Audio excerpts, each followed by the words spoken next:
আসসালামু আলাইকুম। আমার গত ভিডিওর ১৯৫ জন ভিউয়ার্স হয়তো জানেন যে আমরা একটা চ্যালেঞ্জ নিয়েছি ১০ দিনে ১০ টা ছাগল কেনার। তো সেই চ্যালেঞ্জের আজকে আমাদের ২য় দিন। তো আজকে আমরা আসছি আমাদের খামারের পাশে একটা বাসায়। মানে এটা আমাদের এক রিলেটিভের বাসা, ওখান থেকে ছাগলগুলো কেনার জন্য। তো যাই হোক, আজকের ভিডিওতে আমরা মূলত দেখানোর চেষ্টা করব যে আমরা কোন জাতের ছাগল কিনছি এবং এগুলোর দাম কত ছিল। এবং এই ছাগলগুলো আমাদের কিভাবে চোরের মতো করে নিয়ে আসতে হয়েছে সেটাও জানানোর চেষ্টা করব ইনশাআল্লাহ আপনাদের। মূলত অন্তরে এই ভুলের কারণে আমাদের ছাগলগুলা নিয়ে আসার সময় অনেক ধরনের ঝামেলা হয়েছে। ইভেন কি আমাদের ছাগলগুলাকে কোলে করে নিয়ে আসতে হয়েছে, যে ছাগলগুলো হয়তো আমরা চুরি করে নিয়ে যাচ্ছি। তো সেটা আমরা পরে বলব যে কি কারণে এই ধরনের ঝামেলাটা হয়েছিল। তো যাই হোক, আমরা যে বাসায় আসছিলাম তো তাদের সাথে আমরা কথাবার্তা বলছিলাম। তারা মূলত শখের বশে ছাগলগুলা লালন পালন করে। তো মোট তাদের বাসায় ৭ থেকে ৮ টার মতো ছাগল ছিল এবং ২ টা ছাগল ছিল বিক্রি করার। যেহেতু আমরা খাসি ছাগল কিনছি, তো তার জন্য তার কাছ থেকে আমরা ২ টা খাসি ছাগলই সংগ্রহ করব। তো যাই হোক, আমরা ১ম এ গিয়েছিলাম দেখার জন্য। তো দেখে আলহামদুলিল্লাহ আমাদের ছাগল ২ টা ভালো লাগছিল অনেক এবং সেগুলা দেখতে সুন্দর ছিল। তো উনি বলল যে এগুলার বয়স হয়েছে মাত্র ৩ মাস। ৩ থেকে ৩.৫ মাস হবে এবং এক প্রেক্ষিতে আমাদের এগুলা দেখে ভালো লাগার পর আমরা দামাদামি করছিলাম।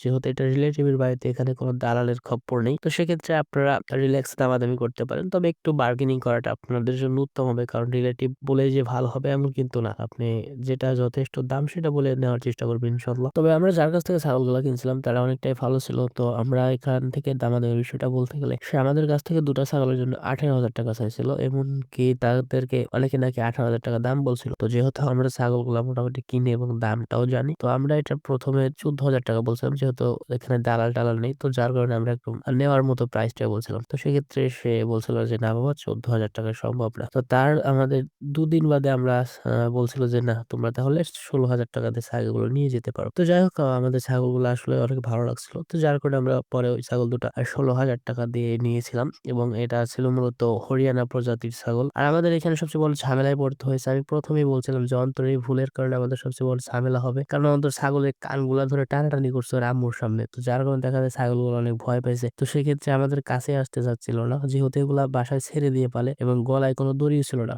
তো তারপরে অনেকক্ষণ প্রায় ১.৫ থেকে ২ ঘন্টা বসেছিলাম ওই বাসায়। তো সেক্ষেত্রে উনারা বলল যে, "তোমরা তাহলে ছাগলগুলোকে কোলে করে বাসায় নিয়ে যাও।" যেহেতু আমাদের খামার থেকে রিলেটিভের বাসাটা বেশি দূরে না। তো আমরা ভাবলাম যে তাহলে কোলে করে নিয়ে যাওয়া যায়। কিন্তু কোলে করে নিয়ে যাওয়ার সময় এমন ঝামেলা করছে ছাগলগুলা, মানে চিল্লাপাল্লা করতে একদম মাথা-টাথা নষ্ট করে ফেলাইছে। ইভেন কি আমাদের ২ মিনিটের রাস্তায় এদেরকে ভ্যানে করে নিয়ে আসতে হয়েছে। তো যাই হোক, অনেক ঝামেলার পর আমরা প্রায় বাসায় নিয়ে এসেছি ছাগলগুলাকে আলহামদুলিল্লাহ। তো এদেরকে আবার বাড়িতে নিয়ে আসার পর হইছে আরেক ঝামেলা। কারণ এর আগে আমরা যে ২ টা ছাগল কিনছিলাম, মানে আপনাদের বিগত আমি ভিডিওতে দেখাইছি যে আরো ২ টা ছাগল কিনছিলাম আমরা হাট থেকে। তো যেহেতু এগুলা ছিল নতুন আর আগের ২ টা ছিল পুরাতন। মানে এরা ৪ টা মিল মহব্বত করা বাদ দিয়ে এরা মনে করেন যে একজন আরেকজনকে মারামারি করা শুরু করছে। কি একটা অবস্থা! তার উপর তো নতুন ২ টা ছাগলের চিল্লাপাল্লা আছে। তো যাই হোক, মনে করেন যে পুরা মাথা-টাথা নষ্ট করে ফেলাইছে একদিনেই। তো আপনি চাইলে আমাদের ছোট্ট পরিসরে শুরু করা খামারের জন্য দোয়া করতে পারেন। আল্লাহ হাফেজ।